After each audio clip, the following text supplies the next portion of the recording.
Yo, what is up? Welcome back to the Culture and Cannabis Podcast. Happy Thursday. I'm one of your hosts, Full-Time Tony. I'm here with my guy, Jeffrey Coates. Don't use my government name.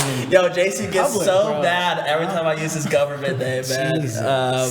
But listen, we have an amazing guest today. Yes. We're back in studio with guests, which is cool. Yeah. Well, it's a Wednesday, bro. Oh, fuck. It's Wednesday, bro. Did I say Happy Thursday? I did. I for sure said Happy Thursday. I'm just so in the mindset because tomorrow we go to Oklahoma. We are going to Oklahoma tomorrow. Yeah, so that's going to be interesting. So it's Wednesday. That's why we're doing it today. But we do have a great guest in the studio. We do. JC, who do we have? We have the Director of Sales, VP of Marketing, David Homan of Aether Gardens. David Homan in the building. What's up, everybody? Blessed to be here. Thank you for the opportunity, man. David, just first off, you've been one of my good friends in the industry now for the past couple of years. Been someone who has been a positive light in the cannabis industry where, there's a lot of shitty people, right? So I appreciate you coming on the podcast today. No, for sure, man. Nice. We got one of the good guys in the building. One of the good guys. That's how I feel about it. So, just give us a little background on what you do and who you are, and then we'll kind of just dive into what you got going on. Yeah, no, appreciate it, man. And honestly, your platform is incredible for the Nevada industry, global industry, man. It's tough to really market in this day and age. There's no really SEO integration. You got to really just be the voice and that influencer network that gives the brands the opportunity to showcase it. Again, thank you guys. Thank you. But no, man, I'm originally from Florida. Moved out to Vegas. I was working for Diageo at the time, so I was in wine and spirits, and loved it. There was big grind. Managing thousands of accounts, tens of thousands through Florida, Kentucky, and Indiana, and had an opportunity to jump to Patron and become the state manager, run Nevada and Hawaii for those two networks, and that was again another really big opportunity. It felt like 9 states because you got all the islands and all that great way of life, amazing business, amazing owner John Paul DeJoria, all about nonprofit. So really was sold on the story to follow him. And man, the industry took a turn. A lot of brands were selling. Casamigos had just sold beforehand. So back in 2018, about January 1, announced Bacardi was going to buy Patron for $5 billion. And I was a state manager in Nevada, Hawaii. I'm like, I don't know if I'm going to be around for much longer. Maybe there's going to be, an acquisition period. Bacardi had about 10,000 employees globally. Patron was in the hundreds. So it's a really lean organization. And I was about to move back to Florida. I was always interested in cannabis for a number of different reasons. We'll get into it in a little bit. But I ended up getting hit up by a recruiter who's like, man, we're looking for a VP of sales at Aether Gardens. I'm like, Aether what? Because at the time it had just broken ground in 2016. 2018, the buildings erected, they had first harvest, and it was just kind of like, what do we do from there? And a lot of really great people at the company, super diverse, and 3 years flash by like this, couple gray hairs, and I've been here and I helped them with the marketing strategy, sales strategy, manage a team of 4, and we have a fleet of brand ambassadors that help us with the execution at the store level. And just really great stuff, and got some of the products here to share with you guys today and talk through and kind of just chop it up. And I think it's just so interesting, right? Because you come from this very high level sales background, working with a company like Patron, managing a ton of accounts, right? And so, a lot of people had this, I would say distaste in their mouth for people that came from nightlife and alcohol, right? Whereas someone like me, I came straight out of college, straight into cannabis, right? And I had heard, from other people who had been people that had come from the traditional market or the legacy market, whatever you want to call it, that went into cannabis, were beware of the people from the nightlife alcohol space, right? Chads, right? Yeah, right. All the chads, right? And then I got to meet my business partner is an old nightlife guy, and all my friends are old alcohol and wine guys. And I think the reason why they were wrong is that they didn't understand that they were down for the grind, right? Yeah, and down to do the sales. And so it's I think it's a really good point. I'm going to cut you off. Sorry, thanks. Everyone is. I'm going to cut you off anyway. But everyone's always asking, how do I get in the industry? What do I do? What trying to find their place in it. But yours is just a great example of how just normal sales stuff transfers over to this industry, and a lot of it is just traditional. Industry. If you're good in one industry, you're probably going to be good in the cannabis industry too. So yeah, and I just the way I wanted to wrap that around is what are the biggest differences that you see, right? Because now you're working with some of the biggest brands in cannabis, and you're working with some of the biggest brands in alcohol, tequila especially. So what are the differences that you see, or some similarities that you see? Yeah, no, a great question. I actually got asked this one yesterday. I'm like, man, it's been a while since I got asked that question. But I guess flash back real quick. It was May 2018, and the first brand we put to market was Binsk. Brand out of Colorado. We're like, all right, let's launch this thing here. The biggest difference in alcohol and cannabis is that tomorrow's not the same. Every day is a challenge, and if you're not willing to pivot or adjust, then you're just out of luck. In the alcohol industry, you join, you got a playbook, here's what you do every day, here's how to follow it, you got 70 years post-prohibition to follow, you know the deal, you know the historical numbers, you know how much you expect to kind of sell that next day.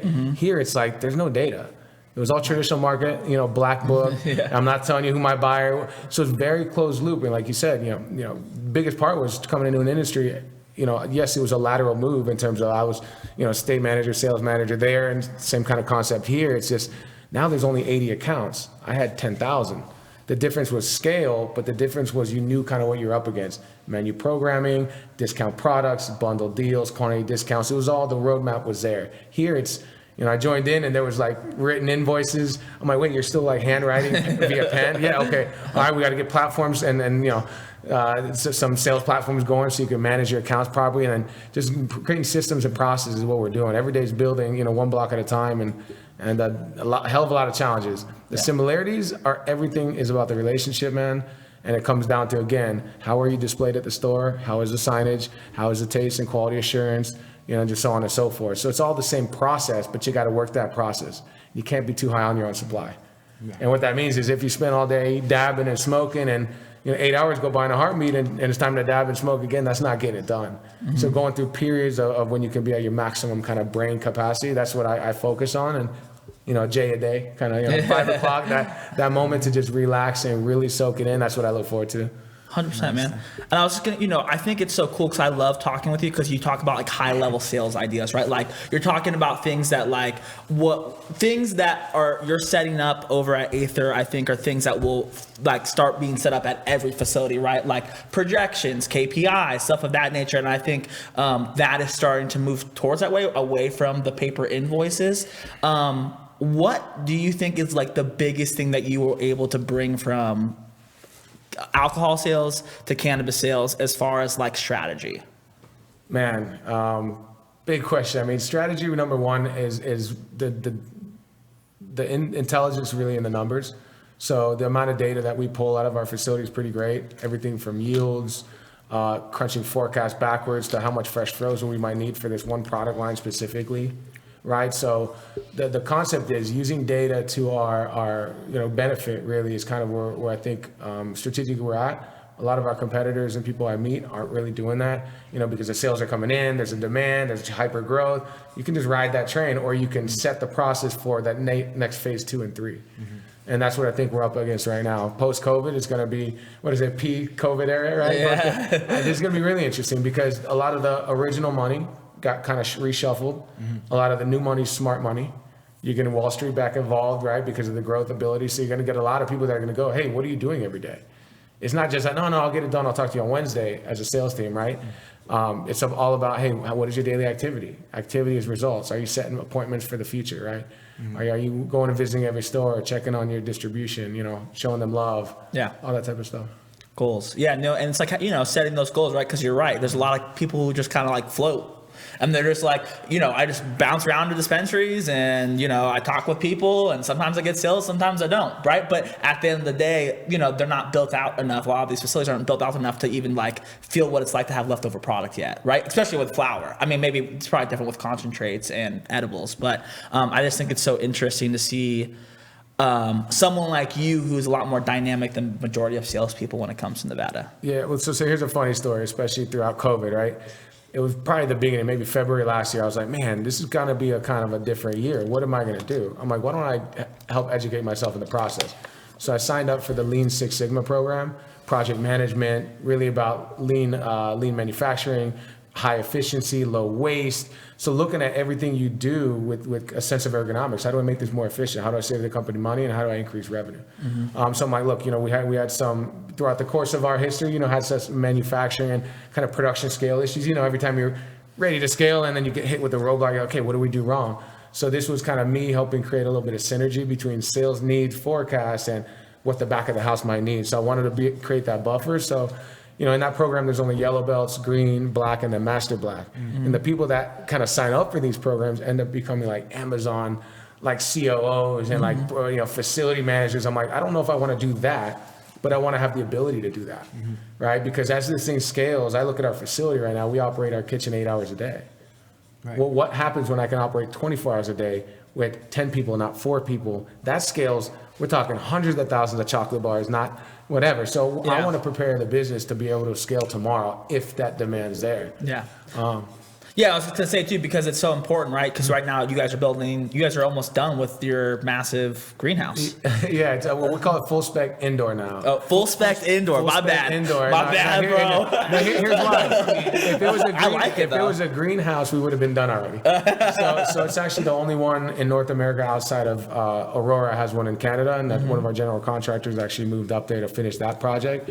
And the wall came down today in between our wash bay and kind of the elevators that go down to this full spec indoor. Reason why we call it that is it's fully enclosed, climate controlled, supplemental lighting, fully blackout shades with like a wet wall that cools down the air coming in and out.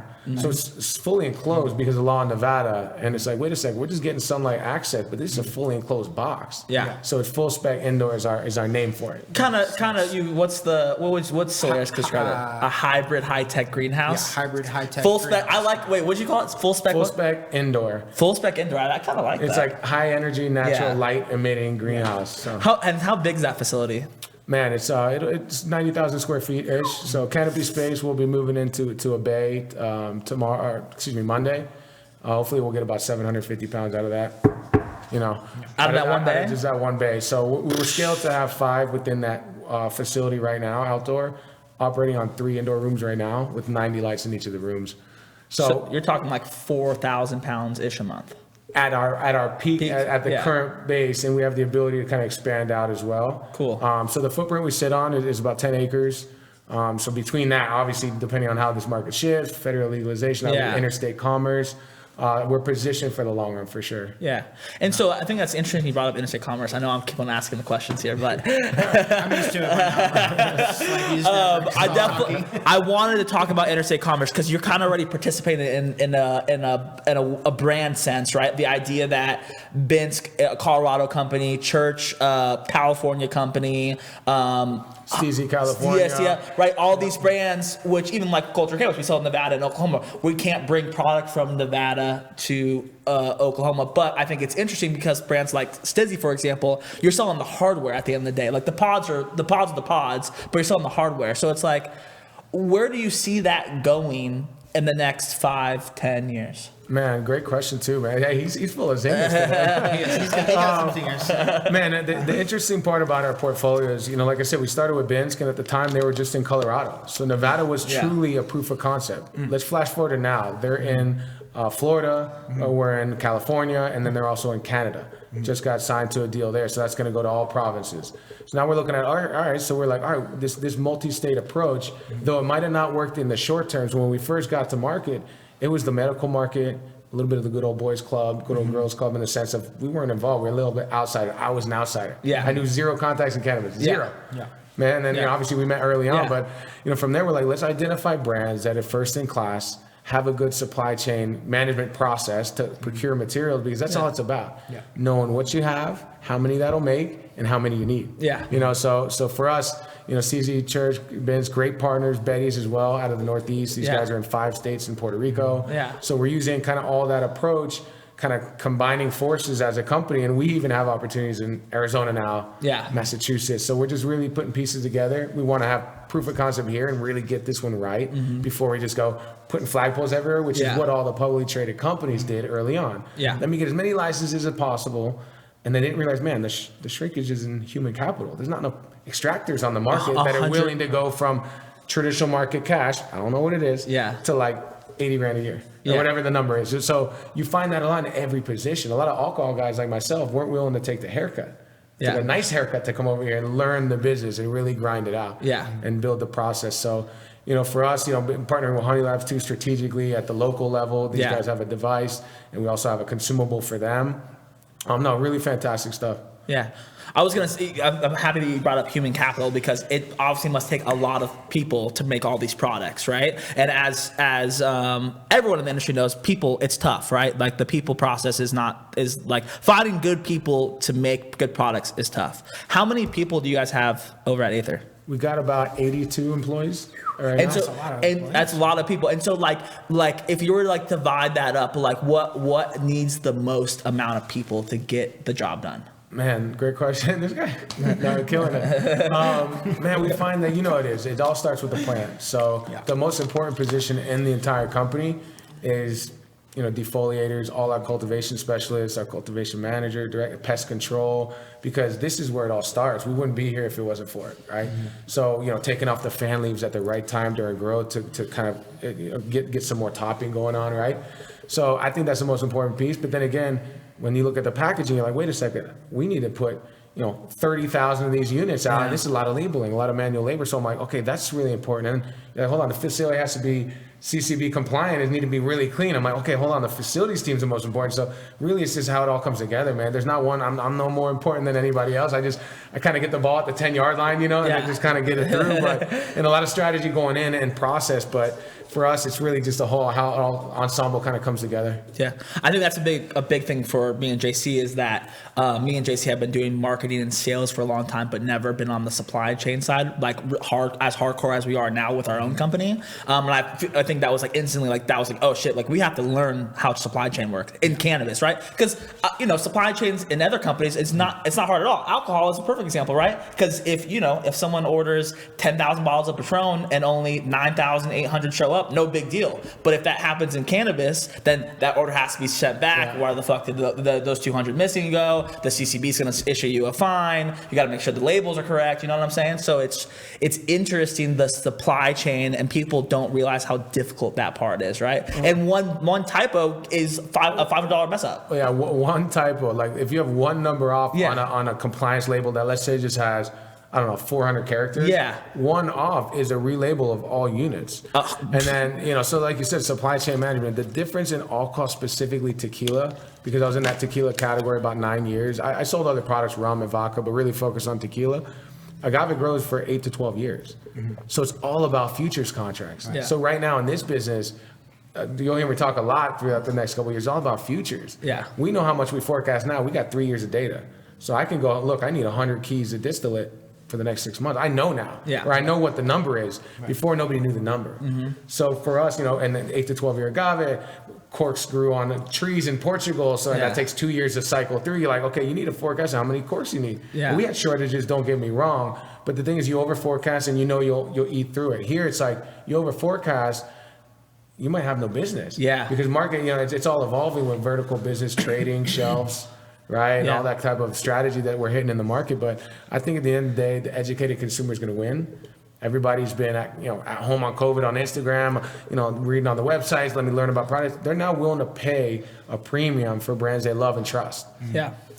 And so you and me had met what was it, like almost 2 months ago, 3 months ago, right before Christmas, right before the beginning of the year. And you had said something that was interesting that now is like, it feels like I see it fucking everywhere, which is the e-commerce side of cannabis. And I think it was something that you had pointed out to me before I had really even kind of thought about it. Platforms like iHeart Jane, Dutchie, where do you see that going, right? Because the online sales are going to be so massive, and to like the point where now COVID has trained the cannabis consumer that, dog, you could be at work on an app and just order your shit, you roll up, you pick it, you pick it up, and you're out instead of waiting in line. And I feel like that, or get it delivered to your fucking house. So I feel like with that, places like California especially, like you're going to see a huge decline in people going into stores because it doesn't make any sense. Like I can get the shit delivered to my house just like I used to back in the day when it was a traditional market. What do you see Nevada as a whole, right, with sales? Like, do you think that we're going to move into a more delivery pickup system? That's been so far shown in COVID? Yeah, I mean, so you mentioned a couple of things, channel management, right? So in the alcohol industry, the reason why I was so dynamic is managing a state like Nevada and Hawaii, I had to call on resorts, the general market taverns, Lee's Liquor, Discount Liquor, chain of 22 stores, Sam's Club, Albertsons. So they all have a different strategy. One needs a display, one needs a margarita tower, one needs a surfboard signage. So you got to have the ability to really think in everybody's shoes on how that consumer operates. Right now, before COVID, 95% of the business was in store. Delivery didn't exist, curbside didn't exist, it wasn't allowed. Yeah. And there was one delivery company. Like two, Puffy and like somebody else. God rest her soul. I'm not sure. Blackbird. Blackbird focus. So a lot of them. Yeah. But all I mean by that is with one channel, think about what we've done. 80 million in retail sales on average over a year in Nevada. That's off like mainly in-store, now like a little curbside delivery. The direct-to-consumer models, which is when a brand can focus all their energy on marketing the brand and the platform, come to my website for X discount, and not just order through the website because you have an embedded delivery partner. Yep. That's the future. Because right now, dispensaries, when you see it, there's a lot of dispensaries, right? Very few cultivation and production. But what you'll see eventually is dispensaries, yes, will be mostly vertical players on the shelf, but available via delivery would probably be everything. Yeah. Out of a warehouse or a third, or out of the back room if they don't want to showcase it. Why not? It's free advertising. We're driving traffic to that store via all our brand power. Yep. Yeah. It's exciting. I think it's super exciting because for guys like me and JC who don't have the millions of dollars and we don't have big investors, it allows us to play I don't ball. have millions either. Though. Yeah. I wish.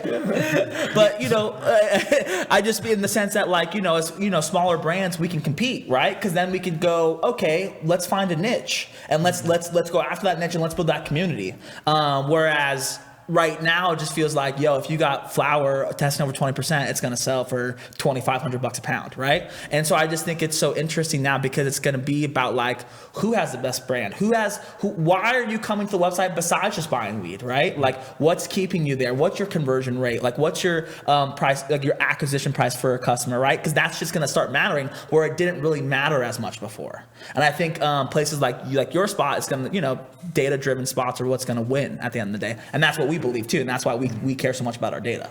Yeah, no, you said exactly right. We look at obviously everything that contains the most market share. For example, like edibles in Nevada, I'm gonna call it 10 to 12% of the category loosely.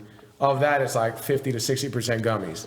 But of that, there's niche and there's subcategories. So the devil's in the detail, right? So once we go there and you're like, man, there's one category that only represented 3% on a 200% growth, and nobody's on that train. Yeah. Guess what? I see the data before anybody else because that's my passion, I guess, right? Just managing business and finding opportunities. Yeah. So I think, the more we look at numbers, the more we really just use numbers and take our emotions out of it. I take what I like to smoke out of it. Obviously we have connoisseurs that are all around us in our building, but again, taking all of that out, what do the numbers say? The numbers say, let's say what they say. Yeah. So we got to go this way. Yeah, no, JC always says, there's every type of customer, right? There's just like when someone goes to the bar, someone's going to want a very sophisticated martini with a certain type of gin. But some guys are just going to want a fucking Bud Light and a fucking Jameson shot, right? And so it's being able to figure out what percentage of the market wants what. And how to serve that category. Right? Because everyone, it's like the idea of the THC market compared to like buying for terpenes, right? And like those customers, right? Because those are two different customers at the end of the day. It's cool to focus on terpenes, but at the end of the day, you still make money with.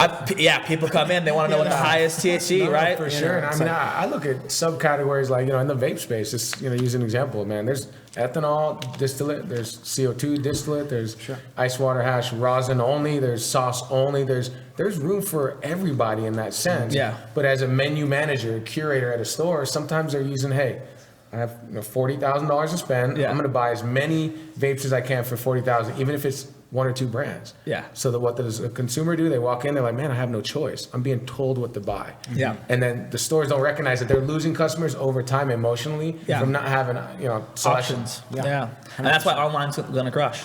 100%. I definitely want to talk about what's on your chest right now too, because I would feel bad if I didn't shout out my good friend Bo up in Northern Nevada. Baby. Terpoxy, yes. So tell us a little bit about that company. Nah, man, but Bo's a Reno market manager. I love the guy. Death found him up there. He was working with GTI at the time, both extraction and bud tending. Really knows the industry, passionate about the growth of the flower, everything. And he saw a need for display items and pendants. He's like, man, we're burning through so much money sending every store a unique display of our butter or sugar. Think about it. It's like, $12 wholesale. Figure it out. So once you go there, I mean, he's like, look, I can make this. He's a handyman craftsman, so he's started making these by hand. Makes, 30 to 50 of these a night by hand after work. So he's got pendants, makes them in like rosin, live resin sugar, cured resin products. and kind of really nice replicas where the consistency looks like it's real. 100%. Yeah, it's I was fortunate enough. I got to see Bo last time I was in Reno. He had gifted me one, and it was like so dope. And like when he had gave it to me, I was like, "Fuck! I just got one of something that's gonna be worth a lot of money one day." It's what it felt like to me. I was like, "Yo, just like the packaging, the idea behind it. It just looks more gangster because I've seen like I've seen some brands where like they'll have like bud earrings. Yeah. Right? Or it's like a piece of like weed or like weed hanging from the edge of your hat, right? Yeah. And it's like, for the weed enthuist, I get it, but like It's a little more subtle. It's kind of like stylish, right? Yeah, Like a lot of pop. And like it fits. Like because someone just saw that, they was like, "Oh, that's like just like a gold chain with like this cool whatever, right?" Like just a design. But then people that know, like, "Oh shit, is that fucking concentrate? Was that what you got live resin over there?" Yeah, no, that somebody's like, "Yo, your dab's falling out." And it was a server at a restaurant. Dead serious. Like, no, but it's real. But no, man, a lot of exciting stuff. So like I said, during COVID, man, ended up getting the Lean Six Sigma that helped out a lot, and I was like, man, I'm not done yet. So I ended up going to the Trichome Institute, which was kind of at the time the only kind of like, kind of schooling you can get, where it's, lab extraction certified professional interpreter. And I'm like, the year of COVID wasn't done, so I'm not done yet either. Yeah. And the Certified Gangiers program opened up. Sick. And this is a program globally that 159 spots open to be able to study under like Frenchie Cannoli, Swami, the Who's Who Soil King, the Who's Who of Cannabis. And, wrote a couple essays. I went through the application process, and actually my coworker Justin and I got accepted into it. So we're right Shouts now. out. Yeah, shout out Jay Linwell, Reggie Appleseed. So we signed up. March 1st it started, and so I'm like right now neck deep into Frenchie Cannoli with this thick accent, and just really excited to just pull more into this industry and share the knowledge and education we got, because the only way to pull this thing up and get more market share for ourselves is to bring the whole market with us. Yeah, no facts. I got to meet Frenchie at Champs 2 years ago for the first time, and I remember meeting him. JC, you've known him for a minute. yeah, we were talking. Yeah. But it was just cool meeting someone like him, because it's like, dude, that's an OG, right? And just like, checking people out like that, and like Club, I don't know if you're in Clubhouse. I'm not on Clubhouse. I feel so bad because look, I'm in marketing and I'm not on Clubhouse. The thing is, I will send you an invite right now. Man. Okay, we're gonna get on fucking Clubhouse. It's okay. Just go hang out. But it's just cool. It's just cool because Clubhouse connects you to people. Like I got to meet someone who I've like looked up to in the industry. It's been Dr. Dina, who is the person that the show The Weeds is based off of, and she's like someone who consistently I can talk to you on Clubhouse, like to the point where I think I think she knows my name. I hope she knows my name. But yeah, so it's just kind of cool, right? Because you get to meet people like Frenchie Cannoli, and it's like, dude, you've been doing this shit since before I was born. Yeah. So it's just super fascinated about like temp ball, hat, just really the origins of cannabis and how like not only kind of the wind patterns, but like the animal pattern. They eat the cannabis, they would excrete it out in another country. You know what I mean? How it always migrated. So it's just super fascinating. Yeah, man. Well, shit, dude. Thank you so much for coming on the show, dude. I want you to plug everything. That, like, all the companies, yourself. Let the people know what is going on. First of all, I can't get off besides plugging Chamber of Cannabis. An organization I'm very, very passionate about. I happen to be the Director of Latino Voices. It's a female-founded organization, nonprofit. Really exciting stuff here. We're moving for social inclusivity, social consumption lounges, loosening of some of the current laws, and just really helping the industry forward. So a lot of people, we got an event this Thursday, another kind of Zoom call. Yep. So tune in. But jumping right to the brands, man. Aether and 55, those are our house brands that we own. Got a little live resin disposable right here. 0.5 gram, and also got the sauce live and cured resin products. We also have rosin that I'm leaving you with. This is hot off the press. Shout out the team in the back, Extraction Lab, Tyler, Eddie, Doug, Fletch, Antonio. Bro, this is for y'all right here.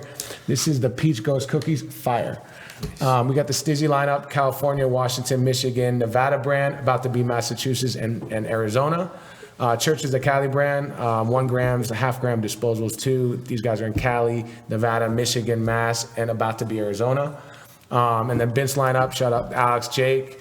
These guys got a Steamboat Springs. We got the vegan gummies, vegan chocolates, concentrate, flour, pre-roll, the whole lineup. Yeah. It's all quality seed to extract. Nothing on the live resin side leaves our building. So it's all produced in-house. And again, we got a wonderful team out back, and can't wait, man, until we talk again. And Honey Badger too. Honey Badger, Honey Labs, man. Shout out Tommy, Dan, everybody at the shop. Honey Labs, yeah, man, we got all nice butters on there. So yeah, really doing well. Launched some back in May during the middle of COVID. We're like, is this a good idea? Let's do it. So yeah, shout out these guys. Nice, man. And then where can they find you on Instagram?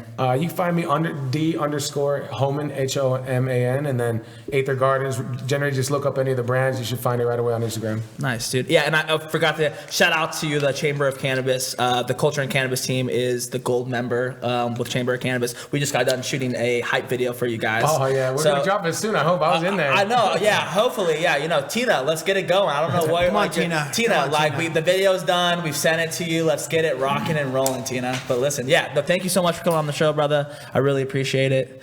But JC Coates, we're gonna leave. We leave tomorrow. Tomorrow we're leaving. Tomorrow we're gonna go. We have like 3 meetings back to back, and then we go straight to the airport, and then we're flying to OKC, Oklahoma. Yeah, not my favorite place in the world, but not my least favorite place in the world either. I love the people there. The people there are amazing. Oklahoma's amazing. There's all kinds of great things in there. Let me help you out here. Listen, when we went out there, in the dead of winter, and it was, JC dropped me off there. Listen, and JC dropped me off there. I got COVID while I was there, so it's just like allegedly got COVID. But I'm excited to go back. Yeah, the weather's going to be amazing down there. We're going to see some retail partners. We're going to connect with a bunch of cannabis people in the community out there. We're going to drop some new full flower strains. It's going to be dope. I'm excited. Yeah, we're going to go see all our homies, all my Oklahomies out there. If you are in Oklahoma, we do have probably like 2 to 3 spots left. So if you're like a restaurant, a dispensary, an influencer, cannabis brand, any of that stuff, DM us. Let's see if we can work together, make some dope ass content. Anything else we got going on? That's a wrap, bro. We're not going to talk about potential new products, or are we gonna wait? We're gonna wait. Okay. All right. Also, I'll say something real quick. Just sorry to take y'all's thunder. No, you're good. I'm really, really happy about all your success, man. You guys are killing it in the industry, man. I see it. Y'all are in the streets, man. I was driving through downtown the other day. You're shooting a video. I'm like, damn, these guys are everywhere. So what I'm saying is, like, catch me if you can. So no, honestly, keep it up. The grind never stops, and now we see it, man. You guys are pioneers and killing it. So thank you, dude. Yeah, no, that means a lot. And man, it's just rocking and rolling, dude. It's like anything's possible. JC says it all the time. It's possible. You can make your dreams happen. You just got to fucking work very hard every single goddamn day, and not be a little bitch. And don't have little bitch syndrome, right? So don't be afraid of rejection. Welcome it. Welcome the failure. We got rejected in a meeting on the way over here. I was so mad about it. They were happy about it. They were so mad about it, but they were happy when I saw them. Because it's just part of the process. I wasn't mad about it. JC was the only person. I had a moment. JC had a quick moment. It was just a misunderstanding. It's completely fine, and that actually work on our favor. Yeah, so that's what happens when you get That's what busy. life. Yeah. It's not about losses. It's about lessons. That's it. That's what it's about. All right. That's a wrap. Next week, we won't be here, so we'll be in Oklahoma. But I just confirmed the one and only Derek Las Vegas is going to be hosting the podcast. Nice. I do not know who he's going to bring because he's a wild child, but he's going to bring someone amazing. So stay tuned for that. That's going to be regular time, 4 o'clock next Thursday. Other than that, one more thing I forgot. How-to videos. We dropped the first how-to video today. The Culture and Cannabis team is dedicated over the next 9 months to quadruple down on our YouTube page. So you're going to be seeing so much more content from us, especially with the how-tos, because that's been something that we did the how-to joint video, and then a lot of people were like, hey, how do you fucking roll a blunt? And how do you use a bong? And how do you use a pipe? And so it just made a lot of sense to create these videos. So we dropped our first 10 this past week. We'll be dropping another 10 more in the next 2 weeks, so stay on the lookout for that. And be on the lookout for my cold brew reviews in Tulsa and OKC. Cold brew reviews. Cold breviews. Reviews. Breviews. All right, that's it. Culture and Cannabis Podcast. Thank you so much. I'm Full Time Tony. This is JC Coates. We'll talk to you guys next week. Peace.